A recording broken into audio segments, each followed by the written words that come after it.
Okay जी, बिस्मिल्लाहिर्रहमानिर्रहीम। तो कल हम पढ़ रहे थे लिम्फोसाइट्स के बारे में, ठीक है। बी लिम्फोसाइट्स और टी लिम्फोसाइट्स। तो याद रखे, बी लिम्फोसाइट्स बोन मेरो में बनता है, मेच्योर भी बोन मेरो में होता है। टी लिम्फोसाइट थाइमस के अंदर मेच्योर होता है। ये एग्जाम में जरूर आता है कि टी लिम्फोसाइट की मेच्योरेशन साइट क्या है, वो थाइमस है। थाइमस ग्लैंड में हमने ये डिस्कस की थी कि इसका आउटर पार्ट कार्टेक्स है और इसका इनर पार्ट मेडुला है। जो कार्टेक्स पार्ट है उसमें इमेच्योर टी लिम्फोसाइट और मेडुला के अंदर mature T lymphocyte. Very good. वो कौन सी मस्कुलर वीकनेस है जो थाइमोमा के साथ एसोसिएट होता है, माइस्थीनिया ग्रेविस, ठीक है। फिर हमने ये भी डिस्कस किया था कि थाइमस के अंदर अगर हम इसकी एब्सेंस की बात करें तो डिजॉर्ज सिंड्रोम है। वो क्रोमोसोम 22 का डिफेक्ट होता है, उसमें थर्ड और फोर्थ पेरिंजियल पाउच नहीं बनती, ठीक है। ये बहुत इंपॉर्टेंट है। आज हम पढ़ेंगे a very important topic that is antibodies. ये what is meant by antibodies, ठीक है। इम्यूनोलॉजी के अंदर बहुत इंपॉर्टेंट टॉपिक है। एंटीबॉडीज के बारे में याद रखें, these are the special protein produced by the immune system to fight against pathogen. Pathogen के खिलाफ जो स्पेशल प्रोटीन फाइट करती है उसको हम क्या कहते हैं, एंटीबॉडीज। तो लेके the special protein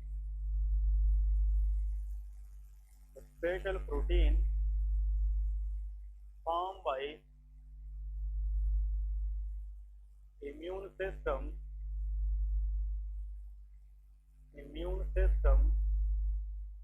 to fight against pathogen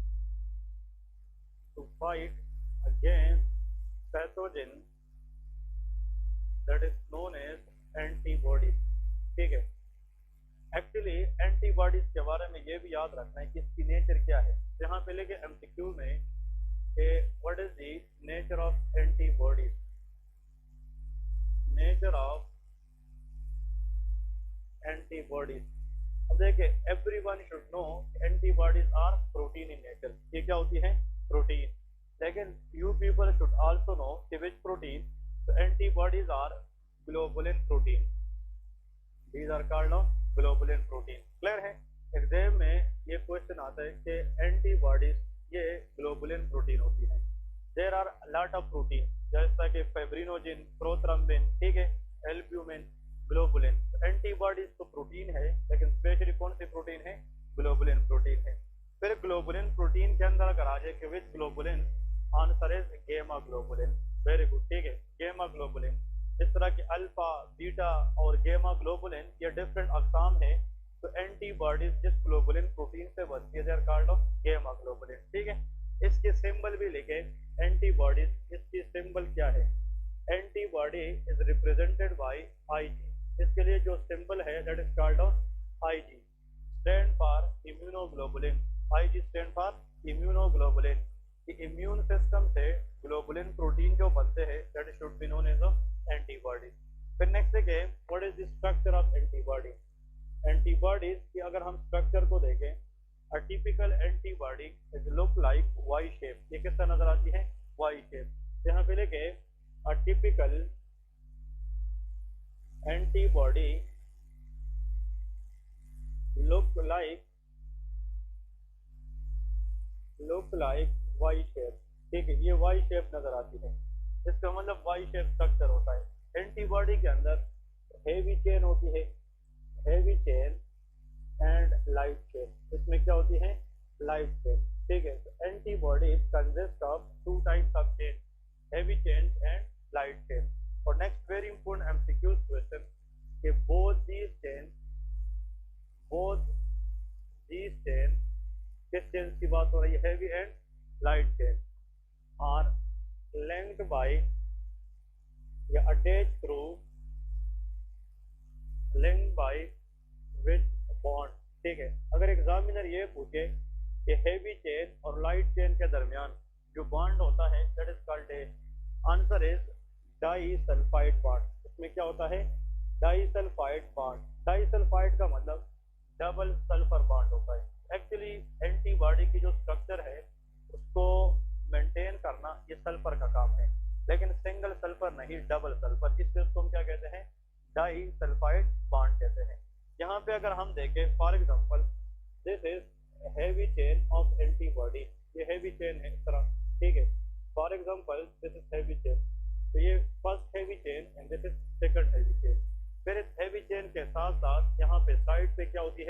light chain, these are called light chain. अब ये जो हैवी चेन है ये लाइट चेन के साथ कनेक्टेड होता है, इसके दरमियान यहाँ पे डबल एस होता है। डबल एस का मतलब क्या है? डाई सल्फाइड बॉन्ड होता है।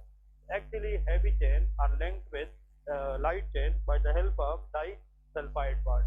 फिर नेक्स्ट पॉइंट यहाँ पे एमसीक्यूज में लेके नोट में लेके a condition in which antibody production are abnormal and light chain is produced more than heavy chain। ठीक है, more than heavy chain। देखिए according to immunology and physiology जितना हेवी चेन बनेगा उतना ही लाइट चेन भी बनेगा। हम कहते हैं कि heavy chain is balanced by light chain. तो जब ये एक जैसे बनते रहेंगे एंटीबॉडीज भी नॉर्मल बनेगी।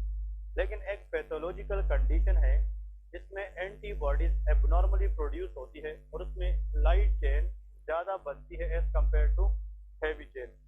Anyone in the whole class, उस कंडीशन का नाम क्या है आप बता सकते हैं? मतलब वो कंडीशन जिसमें एंटीबॉडी की लाइट चेन हैवी चेन से ज़्यादा बन जाती है। नॉर्मली तो जितना हैवी चेन बनेगा उतना ही लाइट चेन बनेगा, लेकिन एक डिजीज है जिसमें एंटीबॉडीज की प्रोडक्शन एबनॉर्मल हो जाती है और light chain produce more than heavy chain. That condition is known as multiple myeloma. इसको क्या कहते हैं? Multiple myeloma. And that is one of the malignancy, ये कैंसर है, ठीक है, that is called multiple myeloma. कल के लेक्चर में याद रखें कि जब बी लिम्फोसाइट मैच्योर होता है तो उसको प्लाज्मा सेल कहते हैं। क्या कहते हैं? प्लाज्मा सेल, याद है। और प्लाज्मा सेल प्रोड्यूस एंटीबॉडीज, वो क्या बनाती है? एंटीबॉडी। तो अगर ऐसा कैंसर जो प्लाज्मा सेल से निकले और उसमें एंटीबॉडी प्रोडक्शन एबनॉर्मल हो जाए तो उसको हम क्या कहते हैं? Multiple myeloma. तो दो एमसीक्यूज याद रखें, multiple myeloma is a malignancy और cancer of plasma cell leading to abnormal production of antibody where light chain is formed more than the heavy chain। clear है? another very important concept to remember कि antibody की जो structure है वो इतनी बड़ी होती है कि ये नॉर्मली ग्लोमेरुलाई से फिल्टर नहीं होती। इसका मतलब ये है कि normally antibodies not leak in the urine, ये यूरिन में लीक नहीं करती। लेकिन मल्टीपल माइलोमा में क्या होता है कि लाइट चेन का मकदार हैवी चेन पे क्या हो जाता है? ज़्यादा। तो लाइट चेन फिर फ्री रहेंगे कि नहीं?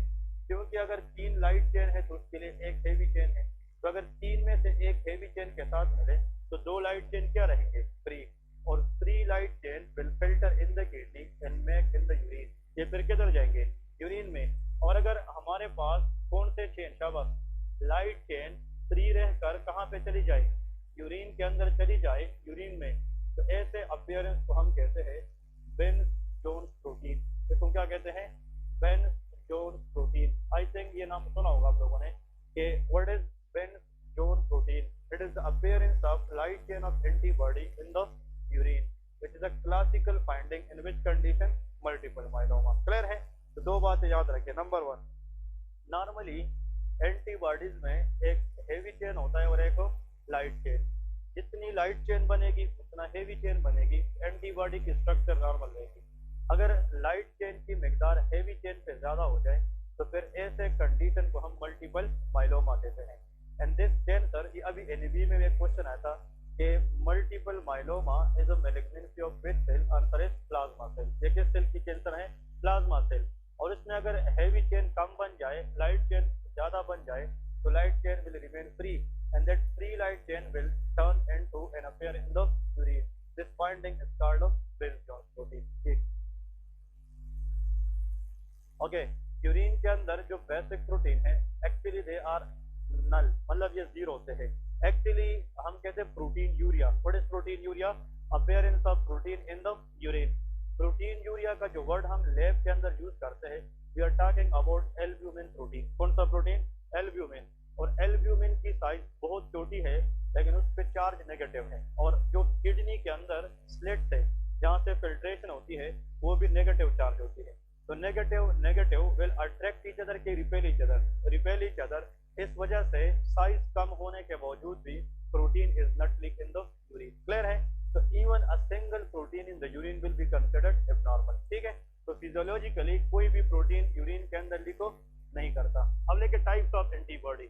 अब इससे क्वेश्चन आएंगे कि इसके टाइप्स कौन कौन से हैं। तो हेडिंग दे दें कि what are the different types of antibodies.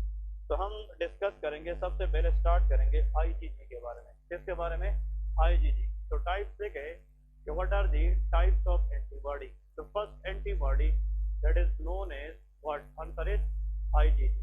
ठीक है, प्लीज अगर किसी ने देखे एनएबी एग्जाम में इम्यूनोलॉजी के 8 से 10 एमसीक्यूज होते हैं, और मजे की बात बताओ 8 से 10 एमसीक्यूज में से ये प्रैक्टिकल एक्सपीरियंस बात कर रहा हूँ 4 से 5 एमसीक्यूज इस टाइप से आते हैं। ये इतने इम्पोर्टेंट है कि आप लोग स्किप नहीं कर सकते। इसके जहाँ पे मैं एमसीक्यूज बताऊंगा वहीं आप लोगों ने याद रखना है। ठीक है, पहले तो लेके this is the most abundant antibody, मतलब बॉडी के अंदर सबसे ज्यादा जो पाया जाने वाली एंटीबॉडी है वो क्या है? आईजीजी। यहाँ पे लेके this is the most abundant antibody. ठीक है, ज्यादा मतलब एंटीबॉडी एक्चुअली ये सीरम का 75% बनाती है। कितना बनाती है? 75। हमारे बॉडी के अंदर 75% एंटीबॉडीज कौन सी होती है? IgG. That is the most abundant. अब लेके इसकी मेन पॉइंट क्या है? कैरेक्टरिस्टिक लेके कि what are the characteristic of IgG. ठीक है, एक्चुअली एंटीबॉडीज की बहुत सी अक़साम है, लेकिन ये वाहिद एंटीबॉडी है विच कैन क्रॉस प्लेसेंटा। ये क्या क्रॉस कर सकती है? प्लेसेंटा। ये मैंने आप लोग कल भी बताया था। Placenta is a connection between mother and foetus, जिसके जरिए मदर से न्यूट्रिएंट्स बच्चे को जाती है। तो वो कौन सी एंटीबॉडी है जो प्लेसेंटा क्रॉस कर सकती है? आईजीजी। तो इसमें लेके इट कैन क्रॉस प्लेसेंटा। फिर नेक्स्ट सवाल आप लोगों से ये हो सकता है कि अगर आईजीजी प्लेसेंटा क्रॉस करके बच्चे को पैसिव इम्यूनिटी देती है, जब बच्चा पैदा हो जाए उसमें मदर से आई हुई आईजीजी होगी क्या? नहीं।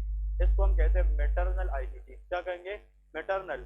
कितने टाइम तक मदर से जो आईजीजी आई है वो बच्चे के अंदर रहेगी? ये क्वेश्चन आता है। Answer is 6 month. कितने मंथ के लिए? 6 मंथ। तो that IgG which crosses placenta in pregnancy and reaches from mother to the fetus. After the birth, this IgG will remain in the fetus for how many months? 6 months. 6 month के बाद जो माँ से आई हुई IgG है वो कम होना शुरू हो जाएगी और बच्चा अपना IgG फिर प्रोड्यूस करने लग जाएगा। क्लियर है? अगर कोई बच्चे में अपनी इम्यून सिस्टम की डेफिशिएंसी है और वो अपना IgG नहीं बना सकती, 6 महीने तक उस बच्चे पे सिम्टम अपेयर नहीं होंगे, क्योंकि 6 महीने तक बच्चे के अंदर कौन सी आईजीजी होगी? Maternal IgG. क्लियर है? Number 1 point. Number 2, it help in secondary immune response. ये किस में काम करता है?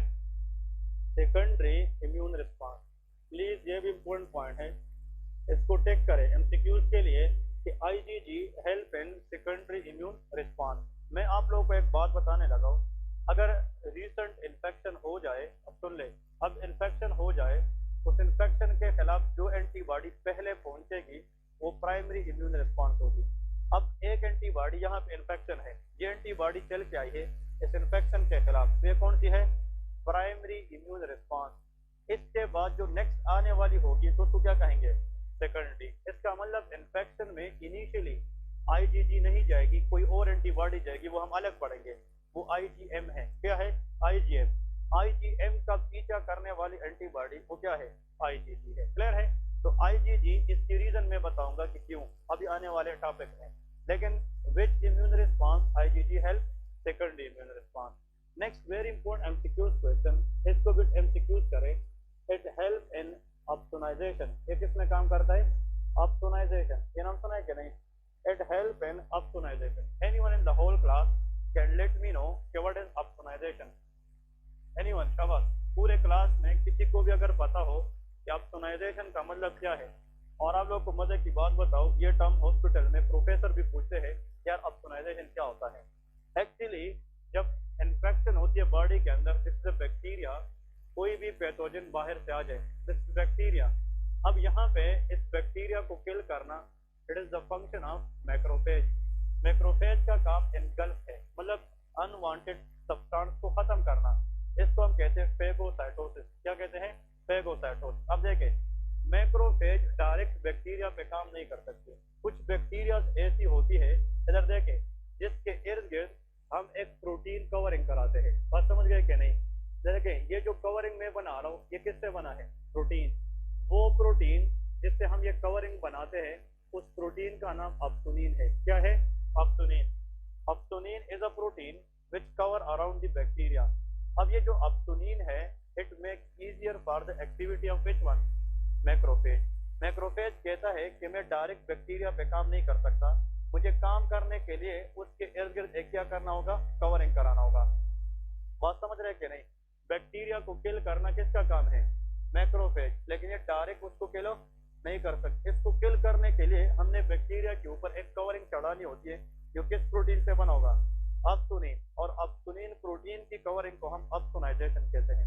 अब इस बैक्टीरिया के ऊपर ऑप्सोनिन प्रोटीन की जो कवरिंग चढ़ानी है, that is the function of IgG. ये किसका काम है? आईजीजी। अगर आईजीजी बैक्टीरिया एंटीबॉडी ना होती, आईजीजी, तो फिर ये ऑप्सोनिन कवरिंग ना होती। अगर ये ना होती, so that is difficult for macrophage to fight against the bacteria. So what is opsonization? It is the covering of opsonin protein around the bacteria which makes easier for macrophage to engulf that pathogen. Clear है? और ये opsonization कौन करता है? That is IgG. अब infection हो जाए, शाबाश, इन्फेक्शन के खिलाफ जो फाइट करने वाली एंटीबॉडीज है, या तो वो IgG है या IgM है। अब अगर इनसे भी काम ना हो जाए, इन्फेक्शन के अंदर हमारी बॉडी के अंदर कुछ प्रोटीन्स होती है, वो एक्टिवेट हो जाती है और वो एंटीबॉडी के साथ हेल्पर की तरह काम करती है। उसको कहते हैं कंप्लीमेंट प्रोटीन। विच प्रोटीन?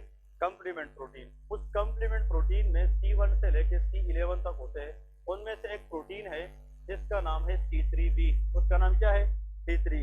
कंप्लीमेंट प्रोटीन 3b उसका नाम है। IgG के साथ C3b मिलकर दोनों किस प्रोटीन को मिलाते हैं? ऑप्सोनिन और ऑप्सोनाइजेशन करते हैं।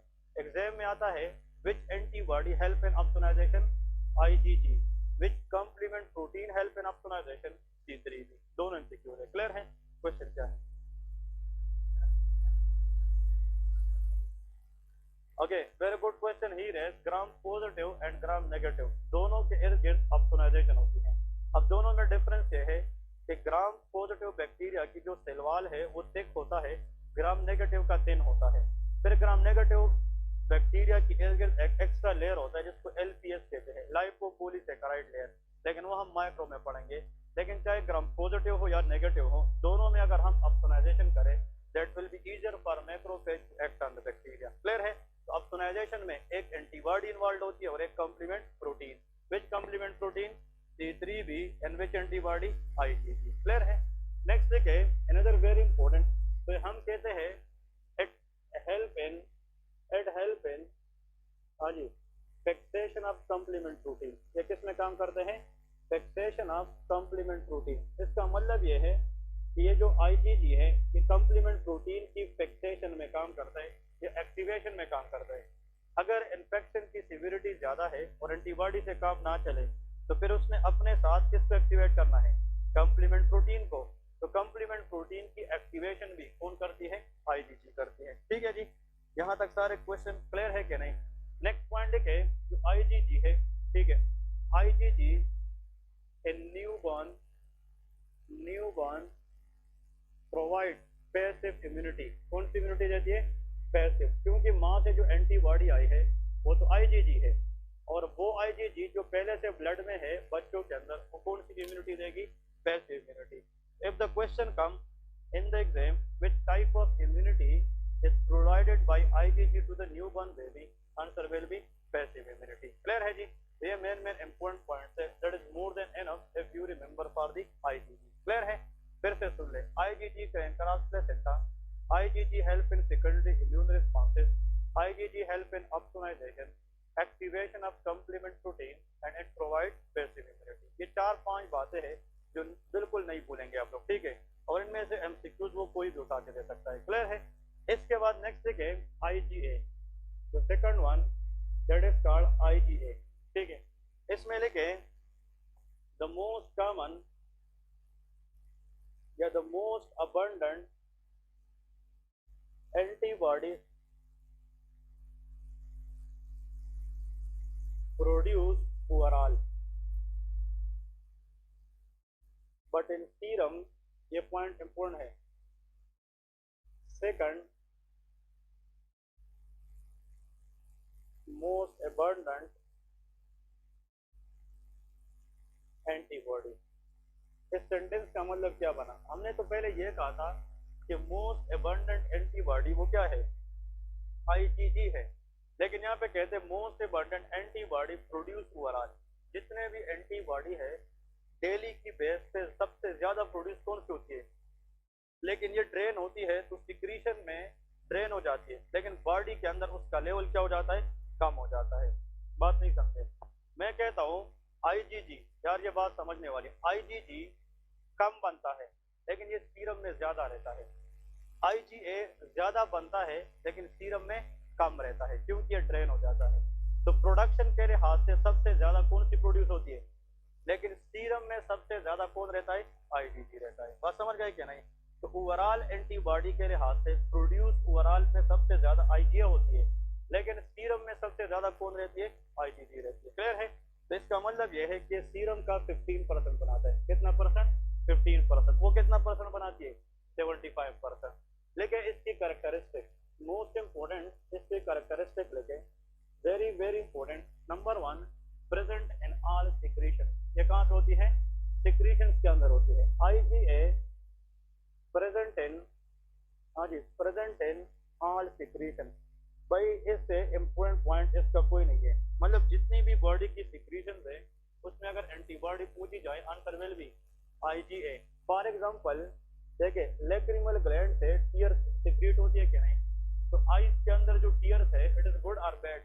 It is good, it can keep the eyes lubricate. अगर ये टीयर्स ना होती तो आई ड्राई हो जाती, और ड्राई आई के ऊपर इन्फेक्शन के चांसेस ज्यादा होते हैं। अब हमारी आंखों में जो टीयर्स है, ये कभी कभार अगर आईज में बैक्टीरिया आई भी है तो ये टीयर अपने साथ बाहर क्या करती है? ड्रेन करती है, क्योंकि आईज के अंदर टीयर में कौन सी एंटीबॉडी है? आईजीए। क्लियर है? नंबर 2, माउथ के अंदर, हाँ जी, सलाइवा, सलाइवा सिक्रीशन है कि नहीं? तो saliva is also contain of IgA. Clear है? अनदर इज म्यूकस सिक्रीशन, मतलब जितने भी म्यूकस मेम्ब्रेन है, रेस्पिरेटरी ट्रैक्ट की म्यूकस मेम्ब्रेन, जीआईटी की म्यूकस मेम्ब्रेन, इन सब में क्या होता है? आईजीए। एंड ब्रेस्ट मिल्क, मतलब मदर जो ब्रेस्ट मिल्क बच्चे को दे रही है तो वो गुड है, क्योंकि ब्रेस्ट मिल्क के अंदर कौन सी एंटीबॉडी है? आईजीए। और आईजीए अगर बच्चे को जाए तो उसकी इम्यूनिटी को बूस्ट कर देती है। जहाँ पहले के ब्रेस्ट मिल्क, ठीक है, ये ब्रेस्ट मिल्क के अंदर होती है। Another very important, they ask in the exam a structure in the small intestine which is loaded with which antibody? IgA is called Pierce patches। तो क्या कहते हैं? Pierce patches। ये नाम सुना है कि नहीं? Pierce patches is secondary lymphoid organ and it contains a lot of IgA antibody। Clear है? तो this was all about the IgA antibody। IgA antibody, मैं FCPS पार्ट 1 में बैठा, दूसरा या तीसरा क्वेश्चन था breast milk contain with antibody. Clear है कि नहीं? कभी कभार आप लोग कहते हैं कि यार ये इतना आसान कैसे आ सकता है? ये आसान नहीं है। जो चीज आप लोग पढ़ते हैं तब आसान लगता है, जब पहले नहीं पढ़ा होता तो कैसे पता होता है किसमें क्या होता है? देखिए, एक फैक्ट याद रखें कि ना पढ़ने से आसान चीज मुश्किल हो जाती है, और पढ़ने से मुश्किल चीज भी आसान हो जाती है। क्लियर है कि नहीं?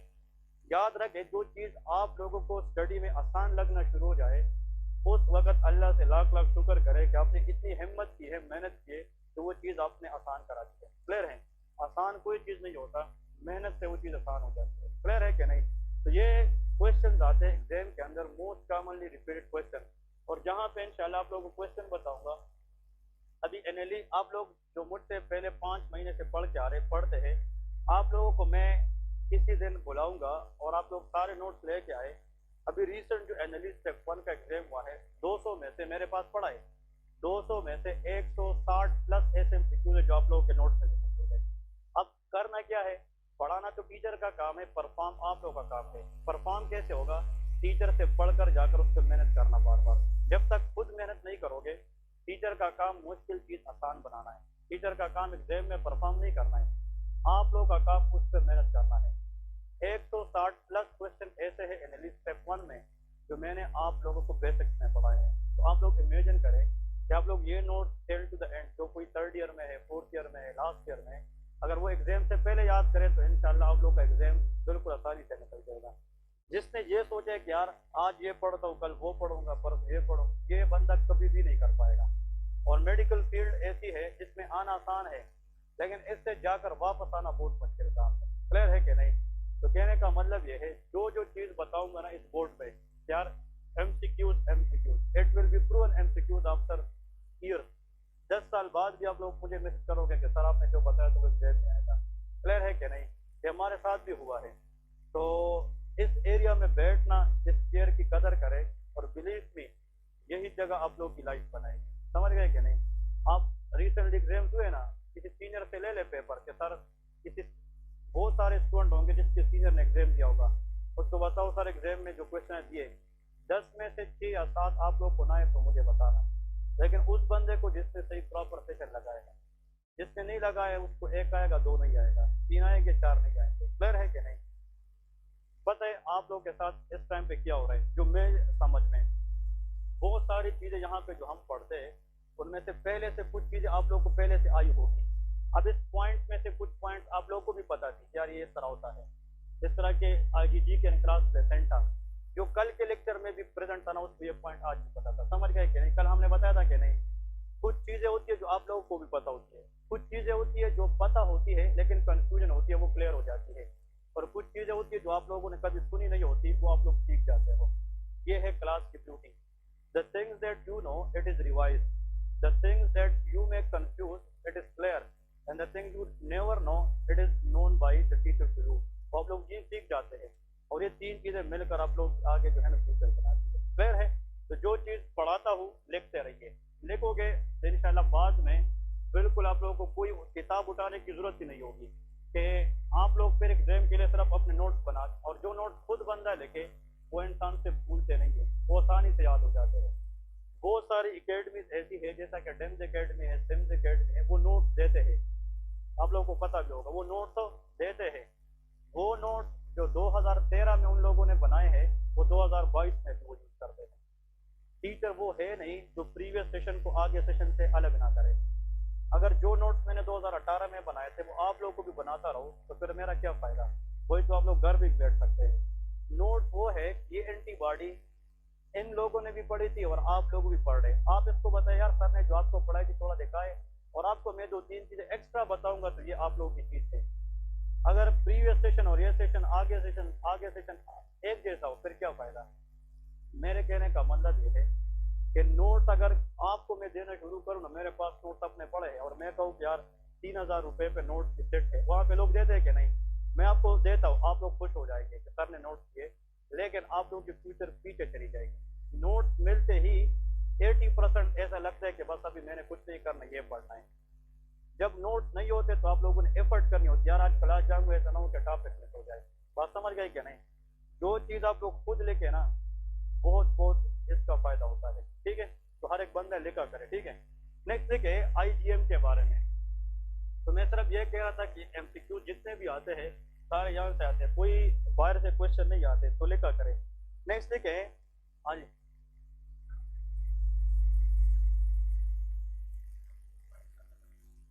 देखिए जिस तरह ये प्रोड्यूस हो जाए तो हम बाहर जाते तो सिक्रीशन टीयर्स वगैरह आ जाते हैं, हम सूप वगैरह फेंकते उसमें सलाइवा वगैरह, तो प्रोड्यूस तो ज्यादा होती है लेकिन सिक्रीशन के साथ ड्रेन हो जाती है, तो सीरम में उसका लेवल क्या रह जाता है? कम रह जाता है। ठीक है, अब लिखे it is present 5% in serum.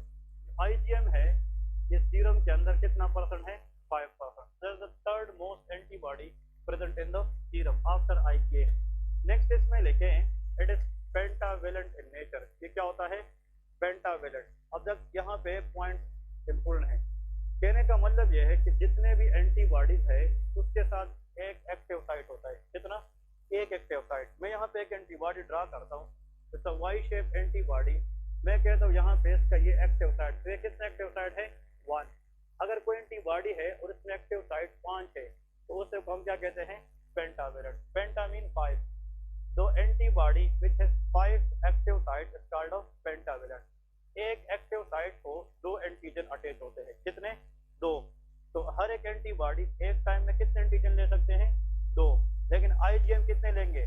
10 लेंगे, क्योंकि इसके साथ कितने एक्टिव साइट है? 5। पेंटावेलेंट 5 एक्टिव साइट का मतलब कितने एंटीजन? 10 एंटीजन। क्लियर है? यहाँ पे इसके लिए कैरेक्टरिस्टिक लेके, इसकी कैरेक्टरिस्टिक क्या है? कैरेक्टरिस्टिक में लेके इट हेल्प इन, हाँ जी, प्राइमरी और सेकेंडरी, प्राइमरी इम्यून रिस्पॉन्स, ये किस में काम करती है? प्राइमरी इम्यून रिस्पॉन्स में काम करती है। इसका मतलब ये है प्राइमरी इम्यून रिस्पॉन्स। अब देखें, इन्फेक्शन हो जाए, इन्फेक्शन जिस टाइम पे इन्फेक्शन हो जाए उस टाइम पे बैक्टीरिया की लोड ज्यादा होगी कि कम? हाँ जी, ज्यादा। बम ब्लास्ट हो जाए उसी टाइम पे नुकसान क्या होता है? ज्यादा। तो हमें ऐसा टीम पहुंचाना है ताकि कम टाइम में नुकसान को कम करे। तो हम इन्फेक्शन के खिलाफ फर्स्ट ऐसे बंदे को भेजेंगे जो एक टाइम में ज्यादा एंटीजन को ले सके, और वो कौन है? आईजीएम, क्योंकि it is pentavalent in nature. So it is involved in primary immune response because this antibody capture 10 antigen at one time। और इसके अलावा जो एंटीबॉडी है वो एक टाइम में कितने एंटीजन ले सकते हैं? 2 एंटीजन। तो सेकेंडरी इम्यून रिस्पांस में काम करते हैं और ये प्राइमरी इम्यून। ये इसका मेन एमसीक्यू क्वेश्चन है। नेक्स्ट लिखें, it also fix immune, it also activate complement system। complement system की फिक्सेशन भी कर सकता है या complement system इसको एक्टिवेट करता है। मैं सिर्फ एक बात यहाँ पे आप लोग को बताता चलूँ कि जब इन्फेक्शन होती है तो उसके खिलाफ फाइट करने के लिए एंटीबॉडीज होती है, लेकिन एंटीबॉडीज के साथ साथ जो हेल्पर सिस्टम होता है उसका नाम कम्प्लीमेंट सिस्टम। इससे हम 1 घंटे का अलग लेक्चर लेंगे, लेकिन कम्प्लीमेंट सिस्टम को फिक्स करना, एक्टिवेट करना आईजीजी भी कर सकता है और आईजीएम भी कर सकता है। ठीक है जी, ये मेन है। अब इसके बाद देखिए आईजीडी, इसके मेन 2 ये पॉइंट्स थे। इसके बाद the next antibody that is called IgD. IgD 4th number, इसको डी इसलिए कहते हैं, it is a defective antibody. इसका नाम क्या है? Defective antibody. लेके it is present 3% in serum. ये कितना परसेंट होता है? 3। It is present 3% in serum. ठीक है जी, इट इज डिफेक्टिव एंटीबॉडी। अब इसको ये डिफेक्टिव का नाम क्यों दिया है? इसको ये नाम इसलिए दिया है कि इस एंटीबॉडी का अब तक एब्सोल्यूट एक्शन अननोन है। क्लियर है?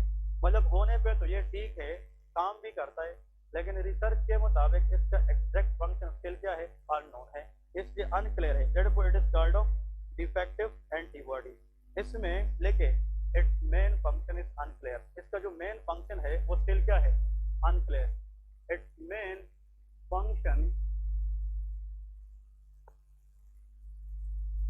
main function is still unclear। ठीक है, लेकिन यहाँ पे एक एमसीक्यूज है कि एमसीक्यूज में आता है कि it is found in the surface of B cell. ये कहाँ पे होता है? ये एमसीक्यूज है कि it is found on the surface of B cell. जो बी लिम्फोसाइट है इसकी सरफेस पे जो एंटीबॉडी हमें मिलती है वो कौन सी होती है? आईजीडी। बस 2 या 3 MCQ. Number 1, which of the following antibody function is still unclear? IgD. इस केस को डिफेक्टिव एंटीबॉडी कहा जाता है। क्लियर है? अनदर वेरी इंपॉर्टेंट, ये किस सेल की सरफेस पे पाई जाती है? बी सेल की सरफेस पे। आखिर में लिखे last one, that is IgE. आखिर में क्या है? IgE. It is the least abundant antibody in the serum. सबसे जो कम सीरम में होती है वो क्या है? आईजीई। इसमें लिखे it is the least abundant antibody. सबसे कम हमारे पास आईजीई, और ये सीरम का 2 to 3% बनाती है। कितना बनाती है? 2 to 3%। तो जितने भी एंटीबॉडीज है उसमें सबसे कम कौन सी है? आईजीई। आईजीई में यहाँ पे लेके कि IgE cross react with histamine या मास्ट सेल। ये किसके ऊपर अटैच होती है? मास्ट सेल, और ये वहां से हिस्टामिन रिलीज करके एलर्जिक रिएक्शन कराती है। यहाँ पे लेके इट क्रॉस रिएक्ट विद, हाँ जी, मास्ट सेल, विद सेल, और mast cell are those WBC which is loaded with histamine। इसके अंदर क्या होता है? हिस्टामिन। और histamine is a chemical mediator which can lead to allergic reaction। जिन लोगों को कि नहीं? रेजिक्स का नाम सुना है? या सिट्रिजीन लेते हैं या लोटेब लेते हैं, पेक्सेट लेते हैं, ये सारे के सारे एंटी हिस्टामिन है। इसका मतलब ये है कि it cross react with mast cell and release histamine. क्या रिलीज करती है? Release histamine. और हिस्टामिन जब रिलीज होती है, हाँ जी, release histamine leading to hypersensitivity reaction, it is known as allergic reaction. ठीक है, हाइपर सेंसिटिविटी का दूसरा नाम क्या है? Allergic reaction. बट एलर्जी के कई अकसाम हैं, टाइप 1, टाइप 2, 3 एंड 4, ये हम अलग पढ़ेंगे। लेकिन एग्जाम में याद रखें कि जो एलर्जी हिस्टामिन की वजह से होती है उसको हाइपर सेंसिटिविटी रिएक्शन टाइप 1 कहते हैं। क्लियर है कि नहीं? तो अगर एग्जाम में आ जाए कि IgG raised in which allergic reaction, answer is type 1. HSR means hyper sensitivity reaction type 1. देखिए, अगर फॉर एग्जांपल मैं एक बात कहूँगा, ठीक है, बहुत से लोग इस तरह एलर्जिक होते हैं मुख्तलिफ चीज़ों को। कुछ लोग होते हैं जो डस्ट को एलर्जिक होते हैं, कुछ लोग होते हैं जो पोलिन को एलर्जिक होते हैं। Different allergen are there to cause allergy. कोई भी बंदा अगर किसी को एलर्जिक है किसी भी चीज़ को और वो इनहेल करे, वही एलर्जन जब बॉडी में जाता है तो वो IgE प्रोड्यूस करता है। क्या प्रोड्यूस करता है? IgE। जो बंदा एलर्जिक नहीं है तो IgG प्रोड्यूस करता है। ठीक है, मतलब दो बंदे हैं, एक बंदा एलर्जिक है पोलन को और एक एलर्जिक हो नहीं है। जो एलर्जिक नहीं है तो उसके अंदर अगर पोलन जाए तो वो फॉरेन एंटीजन रिकॉग्नाइज करके हमारा इम्यून सिस्टम IgG प्रोड्यूस करता है। जो बंदा क्या है? एलर्जिक है, तो उसका इम्यून सिस्टम ऐसा बना है कि वो क्या प्रोड्यूस करेगी? IgE। वही IgE फिर जाकर मास्ट सेल पे अटैक करेगी। किस सेल पे? मास्ट, जो किससे लोडेड है? Histamine. This is mast cell. अब मास्ट सेल के ऊपर एक रिसेप्टर है which is called IgE receptor. Mast cell के ऊपर IgG के लिए रिसेप्टर हो नहीं है। जो एलर्जिक नहीं था उसमें कौन सी एंटीबॉडी थी? IgG, जो मास्ट सेल पे अटैक हो नहीं कर दे। जो एलर्जिक था उसमें IgE प्रोड्यूस हुई है जो किस पे अटैक करेगी? मास्ट सेल, और यहाँ से क्या रिलीज करेगी? हिस्टामिन। अब हिस्टामिन फिर जाकर H1 रिसेप्टर पे अटैक करेगी दो जगहों पे, स्किन एंड ब्रोंकस। तो स्किन के ऊपर अटैक करके ईचिंग कराती है, स्किन रैशेस कराती है, स्किन डिस्कलरेशन कराती है। और हिस्टामिन ब्रोंकस के अंदर ब्रोंको कंस्ट्रक्शन कराती है। क्या कराती है? Bronchoconstriction which lead to chest tightness and dyspnoea. Clear है? इसलिए इन लोगों को हम फिर इनहेल्ड सल्ब्यूटामोल देते हैं, इनहेल्ड कार्टिकोस्टेरॉइड देते हैं। क्लियर है? ताकि हम ब्रोंको डायलेशन कर सके। इसलिए histamine is a bronchoconstrictor. ठीक है, हाँ जी।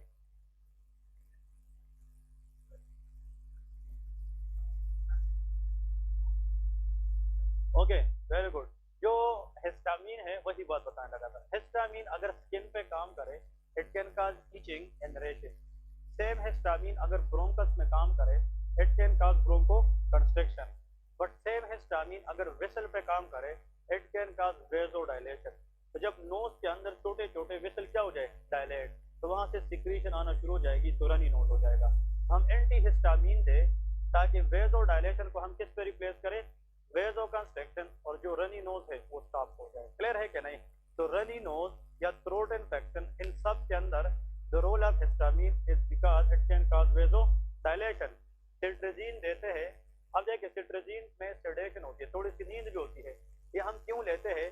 ताकि जो ईचिंग हो रही है या जुकाम वगैरह है इससे थोड़ा सा आराम भी आ जाए और इंसान सो जाए। तो हिस्टामिन क्या करता है कि ब्रेन को सेडेट करके हम सो भी जाते हैं और वहाँ पे सिक्रीशन भी क्या हो जाती है? कम हो जाती है। ठीक है, एक्चुअली मैं आगे आप लोग को ये भी पढ़ाऊंगा कौन सी एंटी एलर्जिक है जिसमें सेडेशन होती है और कौन सी एंटी एलर्जिक है जिसमें सेडेशन नहीं होती है। अगर एक टैक्सी ड्राइवर है वो कह रहा है आपको कि यार मुझे कोई ऐसी एंटी एलर्जिक दे कि मेरी स्नीजिंग भी कम हो और मैं अपनी काम भी करता रहूं, आपने फिर नॉन सेडेटिव देनी है। पेक्सोपेनिडिन इज द ड्रग, पेक्सेट के नाम से आती है। उसमें नींद नहीं होता लेकिन वो एलर्जी को कंट्रोल करती है। लेकिन जो क्लोरपेनारामीन है या फेनर्गन सिरप का नाम सुना है क्या? नहीं, बच्चों को दी जाती है। बच्चे को एक जो है ना, बच्चे को एक ड्रॉप भी दी जाए तो बच्चा सो जाता है। क्लियर है? आजकल माए जो है जब वो तंग करने लग जाती है बच्चे और वो रोते रहे तो फेनर्गन ही दे जाती है। ठीक है, लेकिन फेनर्गन जो है ये लॉन्ग रन में जो है ना अच्छी चीज नहीं है, क्योंकि ये ब्रेन की जो मेच्योरेशन है उसको रिटार्ड भी कर सकता है। ठीक है जी, ये हम फिर बाद में पढ़ेंगे। अब लेके आखिर में causes of raised IgE, कि वो कौन कौन सी रीजन है जिसकी वजह से IgE की लेवल बढ़ सकती है, सब बताएं। Anyone, causes of raised IgE, जल्दी जल्दी बताएं, शाबाश। हाँ, very good. Hyper sensitivity reaction type 1, जिसको एलर्जिक रिएक्शन कहते हैं, उसमें IgE का लेवल क्या होगा, ज्यादा। जिन लोगों को एलर्जी हो किसी चीज से, आप उसका सीरम IgE चेक करें तो वो नॉर्मल से क्या होगा, वो ज्यादा होता है, ठीक है, नंबर 1। नंबर 2, IgE का लेवल बढ़ सकता है पैरासिटिक इन्फेक्शन के अंदर। किसके अंदर, पैरासिटिक इन्फेक्शन। मैं 3 चीजें बताने लगा हूँ, it is really helpful for you guys to read blood test. Blood test में अगर आप देखें, किसी का न्यूट्रोफिल बढ़ा है, क्या है, न्यूट्रोफिल बढ़ा है, that is bacterial infection. Bacterial infection के खिलाफ कौन सी चीज बढ़ेगी, न्यूट्रोफिल। लेकिन अगर आप ब्लड टेस्ट चेक करें और उसमें लिम्फोसाइट इंक्रीज है, क्या है, लिम्फोसाइट, वो वायरल इलनेस है, वायरल इन्फेक्शन है। लेकिन अगर ब्लड टेस्ट में एलर्जी किसी को नहीं है, लेकिन सिर्फ किस चीज की लेवल ज्यादा है, IgE, तो that should be parasitic infection. लेकिन ब्लड टेस्ट में यूसिनोफिल चेक करते हैं, क्या चेक करते हैं, यूसिनोफिल।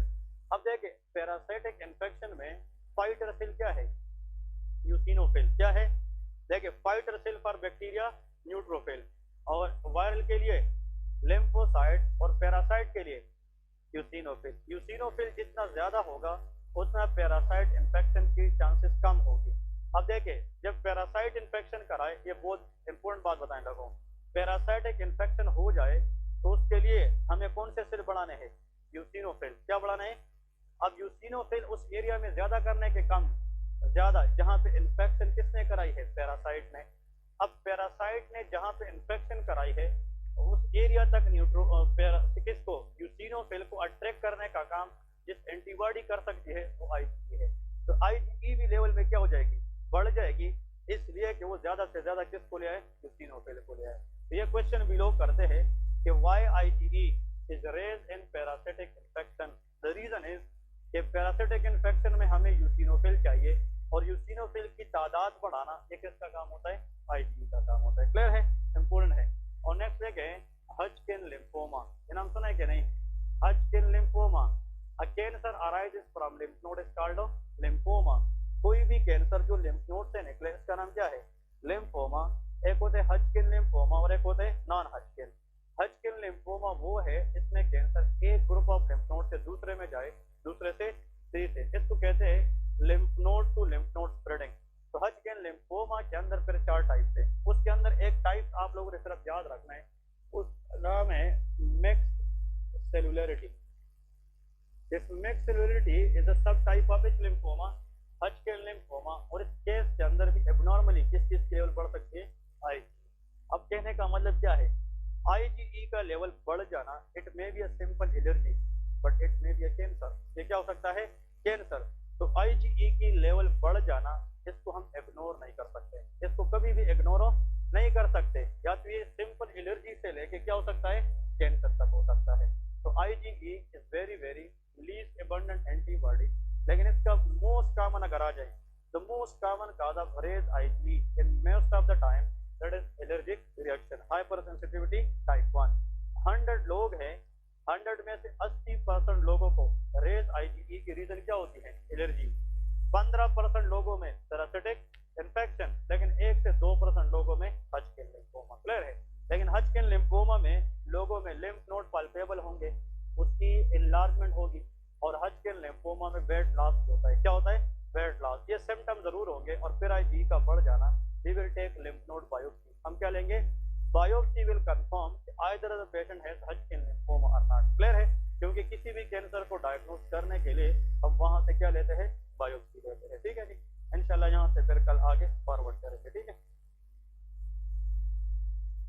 हाँ, एक टेस्ट हम करते हैं जिसको टाइफाइड फीवर होते हैं, टाइफिडॉट का नाम सुना है क्या, नहीं। हम टाइफिडॉट टेस्ट करते हैं, इधर देखें, एक्चुअली उसमें हम या IgM चेक करते, या टाइफिडॉट टेस्ट किसी ने किया है या किसी ने रीड किया है, टाइफिडॉट टेस्ट का नाम सुना है ना। टाइफाइड फीवर में जो टेस्ट किया जाता है उसको नाम टाइफिडॉट है। जब आप विलेजेस में, गाँव में या कहीं पे भी ये टाइफिडॉट टेस्ट करें तो वहाँ पे लिखा होता है IgM पॉजिटिव, IgE नेगेटिव, इस तरह। या IgM पॉजिटिव IgG पॉजिटिव, या आता है IgM नेगेटिव IgG नेगेटिव। अगर दोनों टाइफाइड टेस्ट में क्या है नेगेटिव, इसका मतलब इस बंदे में टाइफाइड फीवर नहीं है। क्लियर है। एक पॉइंट देखिए, हम कहते हैं कि जिंदगी में हमेशा इंसान को पॉजिटिव रहना चाहिए, मेडिकल फील्ड कहती नहीं नेगेटिव रहना चाहिए। मेडिकल फील्ड वाहिद चीज है जो जिंदगी नेगेटिविटी में एक्सप्लेन करती है। क्लियर है। वैसे हम कहते हैं कि नेगेटिव फील्ड माशरे में सही नहीं होते, मेडिसिन कहते ठीक होते हैं। क्लियर है कि नहीं, इसलिए doctors are different from others. ठीक है ना। इसका मतलब ये है कि अगर दोनों नेगेटिव है टेस्ट विल बी नॉर्मल। अब अगर IgM पॉजिटिव है और IgG ये क्या है, तो what is this, very good, this called acute typhoid fever. Primary immune response क्या है IgM, प्राइमरी इम्यून रिस्पांस, और सेकेंडरी प्राइमरी मीन कि इन्फेक्शन अब अभी हुआ है इसलिए पॉजिटिव क्या है, और अभी तक IgG नहीं आई है तो इन्फेक्शन रीसेंट है कि previous, recent acute typhoid fever होता है। लेकिन अगर हम इसको भी पॉजिटिव करें तो एक्यूट प्लस क्रोनिक है, मतलब बहुत टाइम से हो क्या रहा है लेकिन इन्फेक्शन क्या है एक्टिव है। क्या है एक्टिव। IgM क्या है सबक, और क्या पॉजिटिव, तो फिर इसका मतलब था, वेरी गुड, इन्फेक्शन था, अभी इन्फेक्शन नहीं है, ट्रीटेड है, लेकिन पहले इन्फेक्शन था, एक दफा हुआ है। तो ये जो रीसेंट क्रोनिक ये सारी चीजें हम पढ़ रहे हैं ये तब हमें समझ आएगी जब हमें इम्यून रिस्पांस का पता हो और एंटीबॉडी से होता है। तो IgM shows recent infection, IgM shows recent infection, IgG shows past infection। ठीक है, या एक एक्यूट शो करते हैं और एक को क्रोनिक शो करते हैं। ठीक है, see you tomorrow 12:45 इंशाल्लाह। ठीक है, ओके। और जो चीज है कि आप लोग जब इस टाइम जाते रेस्ट क्या करें, फिर आफ्टर द असर नमाज पढ़े, फिर थोड़ा सा वॉक किया करें, फिर अफ्तारी का इंतजाम, फिर तरावी के बाद मेजॉरिटी लोग आप सोते नहीं है ज्यादा, कोशिश करें कि 1 घंटा आधा घंटा जो चीज पढ़ते हैं उसको देखा करें। मैं आप लोगों को गारंटी से कह सकता हूँ कि इस महीने के अंदर जितना आप लोग कुछ सीखेंगे आप दूसरे महीनों में नहीं सीखेंगे। वजह क्या है, क्योंकि रात में आप लोग के पास इस महीने के अंदर टाइम होता है जो आप लोग सोते नहीं है। तो अगर किसी ने मतलब बाहर जाना है, वॉकआउट करना है, और या आप लोग के अपने अपने कुछ जो है ना बिजीनेस होता है, ठीक है, मोबाइल देखना होता है, उसको थोड़ा सा साइड पे क्या करें, आधा घंटा 45 मिनट, और कोशिश क्या करें कि आप लोग आज जो लेक्चर हुआ है उसको रिवाइज किया करें, बहुत फायदा होगा। ठीक है, कल लेक्चर में बैठने से अंदाजा होगा, चले ना पढ़े सिर्फ आज पढ़े, सिर्फ आज पढ़े, और फिर कल अपने आप को टेस्ट करें कि कितना मजा आता है। ठीक है, आज जो बंदा पढ़े और कल अपने आप को चेक करे यार प्रीवियस लेक्चर से आज मैं बेटर हूं कि नहीं, मजा आए तो पढ़ते रहे, मजा ना आए तो पैसे वापस नहीं। ये ट्रैक है स्टडी का। जो ऐसे है कुछ लोग क्लास में जो पढ़ते रहते हैं डेली, कितने लोग हैं, ओके, आप इन लोगों से पूछे कि स्टडी आसान है कि मुश्किल है। जो नहीं पढ़ते मैं गारंटी से कह सकता हूँ वो भी 6 महीने गुजार के जाएगा, और ये भी डिफरेंस यहाँ पे जरूर होगा। एट द एंड सारे कहेंगे कि सर सादिक से पढ़ क्या है, लेकिन एट द एंड सबके पास यहाँ पे नॉलेज एक जैसी नहीं होगी। तो मैं कहता हूँ पढ़ते रहिए, इंशाल्लाह फायदा होगा। ठीक है, ओके, सी यू टुमारो इंशाल्लाह।